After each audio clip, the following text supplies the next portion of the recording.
ఒక ఎంపీ మీద ఇలాంటి అటాక్ జరిగిందంటే మీ పార్టీ మీ పాలసీలే కారణం. మా పాలసీలు ఏంటండి? మీరు పవర్ లో ఉన్నప్పుడు మీరేం పుడిచారు? రోజు లా అండ్ ఆర్డర్ ప్రాబ్లమే కదా మీ హయాంలో. మీరేం చేశారంటే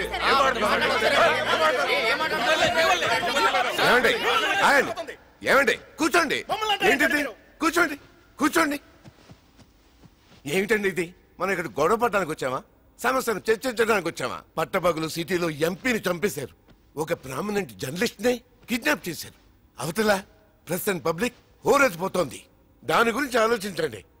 మనందరికీ తెలుసు ఇది లా అండ్ ఆర్డర్ ప్రాబ్లం కాదు, సోషల్ ప్రాబ్లం అని.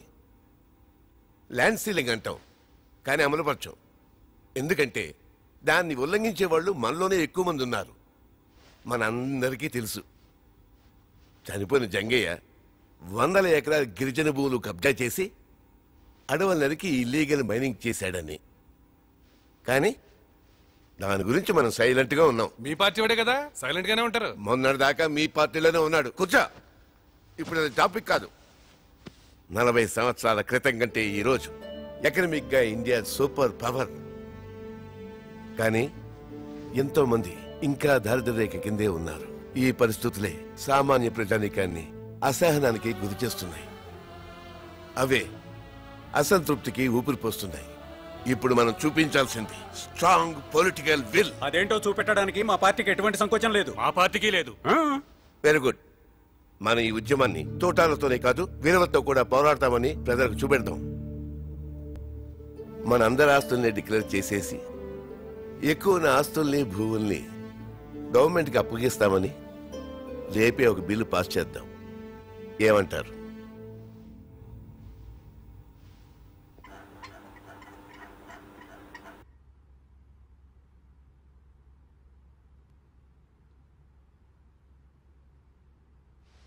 నా వంతు ప్రయత్నం నేను చేస్తాను, కానీ గ్యారెంటీ అయితే ఇవ్వలేనమ్మా.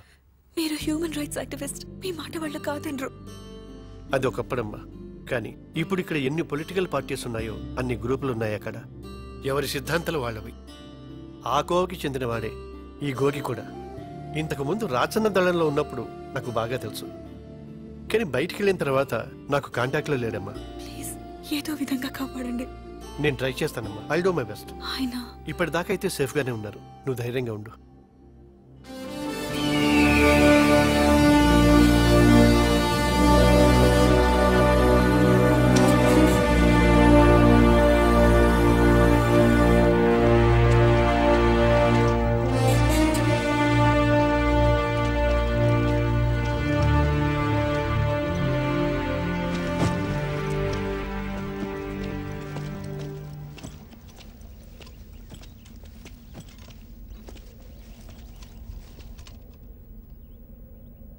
చీకటి పట్టాక రాళ్ళగొట్టకెళ్దాం. స్ట్రెచ్చర్ తీసుకోండి మెల్లగా. హరి వాడు జాగ్రత్త. సరే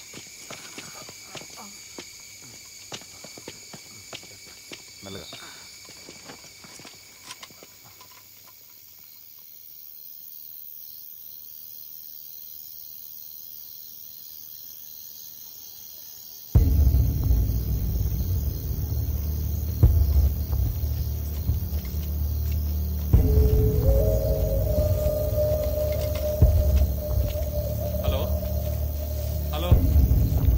చెప్పరా నాగేంద్ర, బాగున్నావా? ఏంటి అలానా? నీకేంట్రా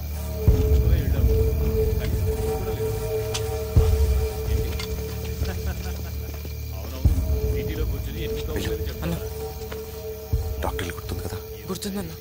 ఏం చేయాలో తెలుసు కదా? తెలుసన్నా. మామూలే.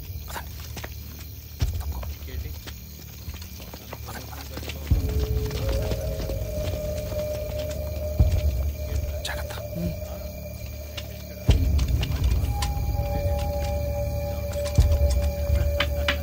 పిల్లల పెద్దమ్మాయి మా అత్తగారు కదా, ఈ సంవత్సరం ఎంసెట్లో ర్యాంక్ వస్తే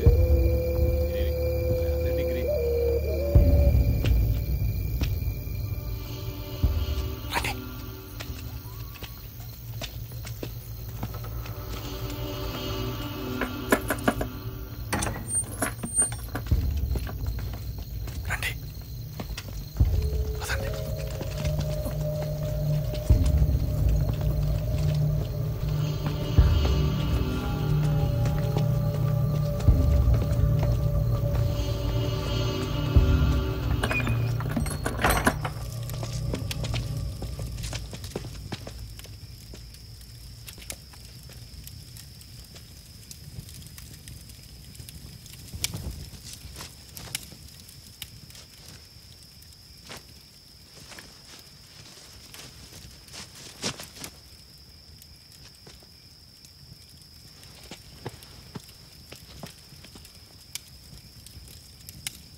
మీరు నర్సుగా ఎక్కడ పనిచేశారు? వెనక దుబాయ్లో 6 ఏళ్ళు నర్సుగా పనిచేసింది. మరి ఇలా ఎలా వచ్చారు? నీకు అవసరమా? అక్క కోపం వస్తే రాములమ్మే. ఓసే రాములమ్మ సినిమా చూసావా?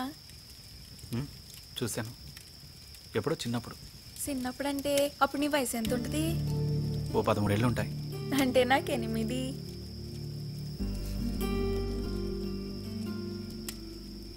మీరు పొలిటికల్ జర్నలిస్ట్ కదా?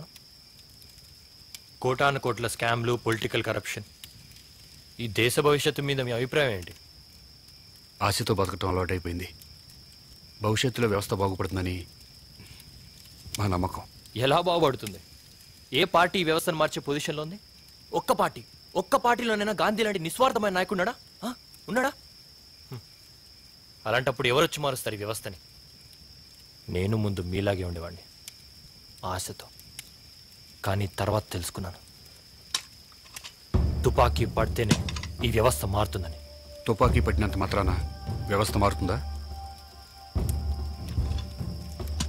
దానికి లీడర్స్ కావాలి. ఉన్నారు, ఎందుకు లేరు? చాలా మంది ఉన్నారు. ఏ మా రామదాస్ అన్న అటువంటి లీడర్ కాదా? ఆయన నిజమైన లీడర్, త్యాగానికి కూడా వెనకాడలేదు. గూగి కూడా అలాంటివాడే, ఈ ఉద్యమానికి కాబోయే నాయకుడు, అ ట్రూ రెవల్యూషనరీ. ఏ నీ జర్నలిస్ట్ బుద్ధి ఒప్పుకోనీట్లేదా? నాయకుడు సిద్ధాంతం కోసమే కాదు, నమ్మిన వాళ్ళ కోసం ప్రాణత్యాగం చేయడానికి కూడా సిద్ధపడాలి.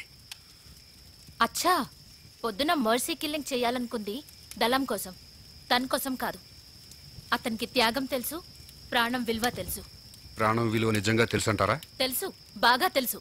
ఆ మాట మీరు అలవాటు ప్రకారం అంటున్నారు, మనసులోంచి వచ్చింది కాదు. అంటే మీ కడుపులో ఉన్న బిడ్డ మీద ప్రమాణం చేసి చెప్పండి, అతనికి ప్రాణం విలువ తెలుసని.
సలీం, ఇక్కడ కాదు, వెనక్కి తీసుకెళ్ళిపారాయి, లోపలంతా క్లీన్ చేయి. అలాగే.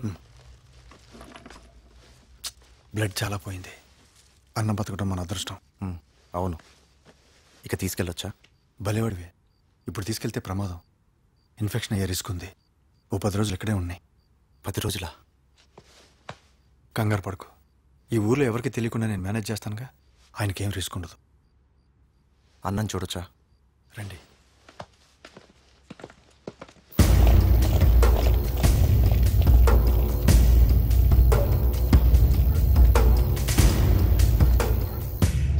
ఇక బయలుదేరుతాం. నీతో విషయం మాట్లాడాలి గోగి. చెప్పన్నా. సలీం బేటా, చాయ్ బనో. జీ సాబ్. నువ్వంటే నాకెంత అభిమానం నీకు తెలుసు కదా? తెలుసన్నా. కూర్చో. ఈ కిల్లింగ్, కిడ్నాప్ ఇన్సిడెంట్లు మిగతా దళాల్లో చాలా అలజడి సృష్టించాయి. నీతో ఒకసారి మాట్లాడాలట. దేనికి? జర్నలిస్ట్ కిడ్నాప్ వాళ్ళని టెన్షన్ పెడుతుంది, దాని గురించి. ఇప్పుడు ఏంటంట? వదిలేలా? నా మీద జులుం చేసి నేను ఒప్పుకోను.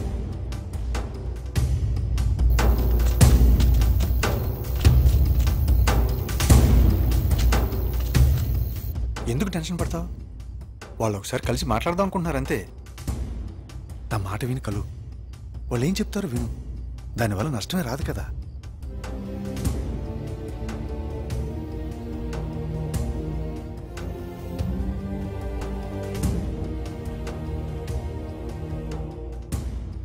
సరే, ఏర్పాటు చేయండి.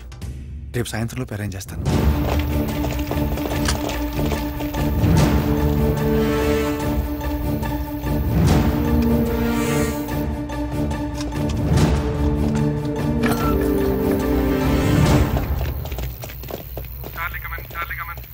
Charlie here.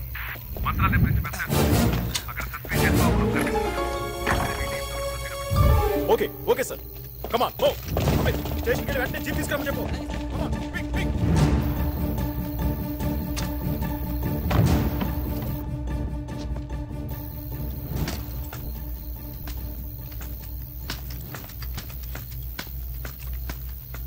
అన్నా బిడ్డ, అన్నా అన్నా పోలీసులు వెళ్ళిపోయారు.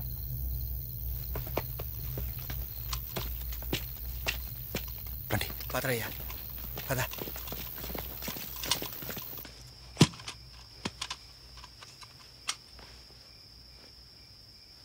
లక్ష్మణ్ అంటే నీకు చాలా ఇష్టం కదా?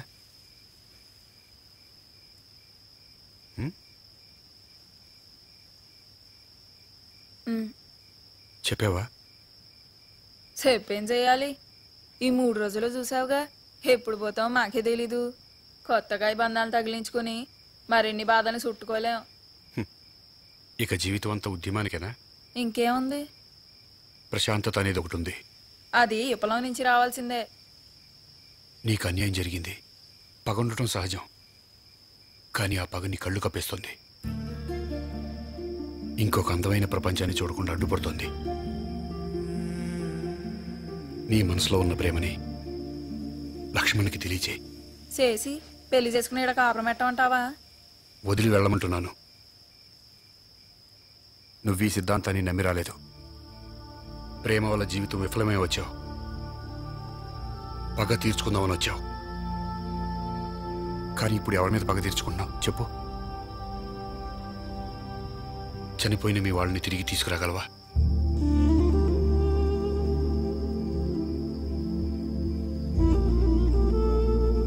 సారీ అమ్మా, నిన్ను ఏడిపించాలనేది నా ఉద్దేశం కాదు. ఒక అన్నగా చెప్తున్నాను, ఈ రక్తపాతాన్ని వదిలి వెళ్ళిపో, దూరంగా వెళ్ళిపో. ఇంకా అవకాశం ఉంది. కొత్త జీవితం మొదలుపెట్టు.